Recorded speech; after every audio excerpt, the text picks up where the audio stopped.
ಕರಸೇವಕ ಶ್ರೀಕಾಂತ್ ಪೂಜಾರಿ ಮೇಲೆ ಕೇಸ್ ವಿಚಾರದಲ್ಲಿ ಈಗ ಸಚಿವ ಎಂ ಬಿ ಪಾಟೀಲ್ ಅವರು ಸಮರ್ಥನೆಯನ್ನ ಮಾಡಿಕೊಳ್ತಾ ಇದ್ದಾರೆ. ಸೊ ಅವರಿಗೂ ದಾರಿ ತಪ್ಪಿಸಿದ್ದಾರೆ ಅನ್ಸುತ್ತೆ. ಆದ್ರೆ ಅವ್ರು ಹೇಳ್ತಾ ಇರೋದು ಯಾರ್ರೀ ಅವನು ಕರಸೇವಕ ಮಟ್ಕ ಆಡೋನ ಮೇಲೆ 18 ಕೇಸ್ ಇದೆ ಇತ್ತು, ಹಾಗೆ ನಿಮ್ಮನ್ನು ದಾರಿ ತಪ್ಪಿಸಿದ್ದಾರೆ, ರಾಮನಿಗೆ ಅಪಮಾನ ಮಾಡಬೇಡಿ ಅಂತ ಹೇಳಿ. ವಿಜಯಪುರಕ್ಕೆ ಬಂದಾಗ ಸಿದ್ದರಾಮಯ್ಯನವರು ದೇವಸ್ಥಾನದ ಒಳಗಡೆಗೆ ಬರಲಿಲ್ಲಲ್ಲ, ಅವಾಗ ಎಂ ಬಿ ಪಾಟೀಲ್ ಅವರು ಯಾಕೆ ಮಾತಾಡಲಿಲ್ಲ? ಅದನ್ನ ಮಾತನಾಡೋದಿಲ್ಲ. ಇವು ಉಳಿದಿದ್ದೆಲ್ಲ ವಿಚಾರ ಮಾತನಾಡ್ತೀರಾ ರಾಜಕೀಯವಾಗಿ. ಓಕೆ ಫೈನ್, ಇರಲಿ, ಅದು ನಿಮ್ಮ ಪೊಲಿಟಿಕ್ಸ್ ಏನೇ ಇರಲಿ. ಸೊ ಯಾರ್ರೀ ಅವನು ಕರಸೇವಕ ಅಂತ ಹೇಳಿ ಎಂ ಬಿ ಪಾಟೀಲ್ ಅವರು ಮಾತನಾಡಿದ್ದಾರೆ. ಸಚಿವರು ರಾಮನಿಗೆ ಅಪಮಾನ ಮಾಡಕ್ಕೆ ಹೋಗಬೇಡಿ ಅಂತೆಲ್ಲ ರಾಮನ ಬಗ್ಗೆ ಕಾಳಜಿಯನ್ನು ವ್ಯಕ್ತಪಡಿಸಿದ್ದಾರೆ ಬೆಂಗಳೂರಿನಲ್ಲಿ ಸಚಿವ ಎಂ ಬಿ ಪಾಟೀಲ್ ಅವರು.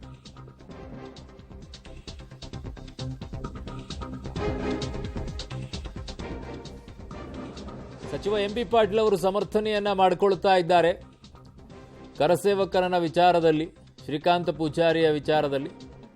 ಅವನ ಮೇಲೆ 18 ಕೇಸ್ ಇದೆ ಅಂತ ಹೇಳ್ತಾ ಇದ್ದಾರೆ. ಅವ್ರಿಗಿನ್ನೂ ಯಾರೂ ಕೂಡ ಅಪ್ಡೇಟ್ ಮಾಡಿಲ್ಲ ಅಂತ ಕಾಣಿಸುತ್ತೆ. ಆ ಕೇಸ್ಗಳೆಲ್ಲವೂ ಕೂಡ ಮುಗಿದೋಗಿರೋದು, ಮುಚ್ಚಳಿಕೆ ಬರೆಸ್ಕೊಂಡಿದ್ದಾರೆ ಒಂದೆರಡು ಕೇಸ್ಗಳದ್ದು. ಇನ್ನೊಂದಿಷ್ಟು ಕೇಸ್ಗಳೆಲ್ಲವೂ ಕೂಡ ಮುಗಿದೋಗಿದೆ. ಉಳಿದಿರೋದು ಒಂದೇ ಕೇಸು 1992ರಲ್ಲಿ ಆದಂತಹ ಗಲಾಟೆಗಳ ವಿಚಾರದಲ್ಲಿ. ಅದನ್ನು ಬಿಟ್ಟರೆ ಇನ್ನು ಯಾವ ಕೇಸು ಇಲ್ಲ. ಅದು ದೋಂಬಿ ಅಂತ ಅದನ್ನು ರಿಜಿಸ್ಟರ್ ಮಾಡಿದ್ದಾರೆ. ಇನ್ನುಳಿದಿದ್ದೆಲ್ಲವೂ ಕೂಡ ಕೇಸ್ಗಳು ಇತ್ಯರ್ಥವಾಗಿ ಹೋಗಿದೆ. ಈಗ ಅವನು ಯಾರ್ರೀ ಅವನು ಕರಸೇವಕ ಅಂತ ಎಂ ಬಿ ಪಾಟೀಲ್ ಅವರು ಕೇಳಿದ್ದಾರೆ. ನನ್ನ ಸಹೋದ್ಯೋಗಿ ಪವಿತ್ರ ಈಗ ನನ್ನೊಂದಿಗೆ ಸಂಪರ್ಕಕ್ಕೆ ಸಿಗ್ತಾ ಇದ್ದಾರೆ. ಪವಿತ್ರ, ಏನಿದೆ ಅಪ್ಡೇಟ್ಸ್? ಎಂ ಬಿ ಪಾಟೀಲ್ ಅವರೀಗ ಫುಲ್ ಖಾರವಾಗಿ ಹೇಳದಂಗಿದೆ. ಹೌದು ಅರುಣ್, ಅವ್ರು ಹೇಳ್ತಾ ಇರುವಂತದ್ದು ನಾನು ಕೂಡ ಪಕ್ಕದ ಜಿಲ್ಲೆಯವರೇ, ಹಾಗಾಗಿ ಆತನ ಬಗ್ಗೆ ಗೊತ್ತಿದೆ ನಮ್ಗೆ. ಆಮೇಲೆ ಇವ್ರು ಹೇಳ್ತಾ ಇರುವಂತದ್ದು, ಎಂ ಬಿ ಪಾಟೀಲ್ ಅವರು ಹೇಳ್ತಾ ಇರುವಂತದ್ದು ಒಟ್ಟು 18 ಕೇಸ್ಗಳು ಆತನ ಮೇಲೆ ಇದೆ ಅನ್ನುವಂತಹ ಮಾತನ್ನ ಹೇಳ್ತಾ ಇದ್ರು. ಜೊತೆಗೆ ಮಡ್ಕ ಆಡಿಸುವಂತಹ ಏಜೆಂಟ್ ಆತ. ಸೊ ಆತನಿಗೆ ರಾಮಭಕ್ತನ ಪಟ್ಟವನ್ನ ಕಟ್ಟಬೇಡಿ ಅನ್ನುವಂತಹ ಮಾತನ್ನ ಖಡಕ್ ಆಗಿ ಹೇಳ್ತಾ ಇದ್ದಾರೆ. ಸೊ ಪ್ರತಿಭಟನೆಯ ವಿಚಾರದಲ್ಲಿ ರಿಯಾಕ್ಷನ್ ಅನ್ನ ಕೇಳಿದಂತಹ ಸಂದರ್ಭದಲ್ಲಿ ಹೇಳಿದಂತಹ ಮಾತಿದು. ಈಗ ಬಿಜೆಪಿ ಅವರು ಎಲ್ಲಾ ಕಡೆ ಕೂಡ ಪೊಲೀಸ್ ಸ್ಟೇಷನ್ ಮುಂದೆ ನಾನು ಕರಸೇವಕ, ನನ್ನನ್ನು ಕೂಡ ಬಂಧಿಸಿ ಅನ್ನುವಂತಹ ಕ್ಯಾಂಪೇನ್ ಅನ್ನ ಮಾಡ್ತಾ ಇದ್ದಾರೆ. ಬಿಜೆಪಿ ನಾಯಕರುಗಳೇ ಖುದ್ದು ಹೋಗಿ ಅಲ್ಲಿ ಪ್ರತಿಭಟನೆಯನ್ನ ಮಾಡ್ತಾ ಇದ್ದಾರೆ. ಸೊ ಇದಕ್ಕೆ ಪ್ರತಿಕ್ರಿಯಿಸಿ ತುಂಬಾ ತೀಕ್ಷ್ಣವಾಗಿ ಎಂ ಬಿ ಪಾಟೀಲ್ ಅವರು ಮಾತನಾಡ್ತಾ ಇದ್ದಾರೆ. ಆತ ಕರಸೇವಕನೇ ಅಲ್ಲ ಅನ್ನುವಂತಹ ಮಾತನ್ನ ಹೇಳ್ತಾ ಇದ್ದಾರೆ.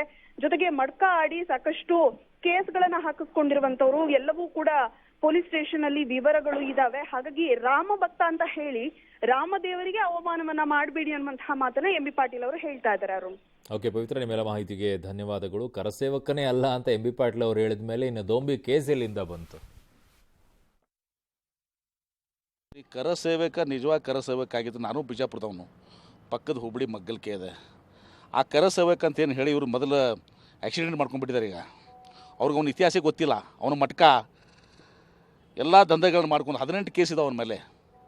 ಅವ್ನು ಕರಸೇವಕ ಮಾಡಕ್ಕೆ ಹೋಗಿ ಇವತ್ತು ಕಮಿಟ್ ಆಗಿಬಿಟ್ರಿ, ಈಗ ತಪ್ಪು ಮಾಡಿ. ಈಗ ಮಜಗೂರ ಆಗಿದೆ, ಹಿಂದೆ ಬರೋಕ್ಕೂ ಸದ್ದೆಲ್ಲ ಮುಂದೆ ಹೋಗಿ ಜನ ನಗ್ತಾ ಇದ್ದಾರಲ್ಲಿ ಹುಬ್ಬಳ್ಳಿಯಲ್ಲಿ. ಯಾವನೊಬ್ಬ ಮಟ್ಕ ಏಜೆಂಟ್ಗೆ ಒಯ್ದು ನೀವು ಕರಸೇವಕ ಅಂತೀರಾ? ರಾಮನ ಹೆಸರು ಕೆಡಿಸ್ತೀರಿ ನೀವು ಕರಸೇವಕ ಅಂತೇಳಿ.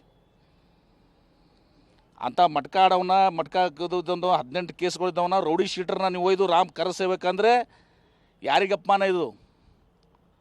ಶ್ರೀರಾಮನಿಗೆ ಅಪಮಾನ ಇದು ಕರಸೇವಕ ಅಂತ ಹೇಳುವಂಥವ್ರನ್ನ. ನಿಮಗೂ ಎಲ್ಲ ಗೊತ್ತಿದೆಯಪ್ಪ, ಎಲ್ಲ ನಿಮ್ಗೆ ಗೊತ್ತಿದ್ಕೊಂಡು ನಿಮ್ಗೆ ಗೊತ್ತಿಲ್ವಾ ಎಷ್ಟು ಕೇಸ್ ಇದ್ದಾವೆ? ರೌಡಿ ಶೀಟ್ರು, ಮಟ್ಕ ಇದು ಏಜೆಂಟು ಅಂತೇಳಿ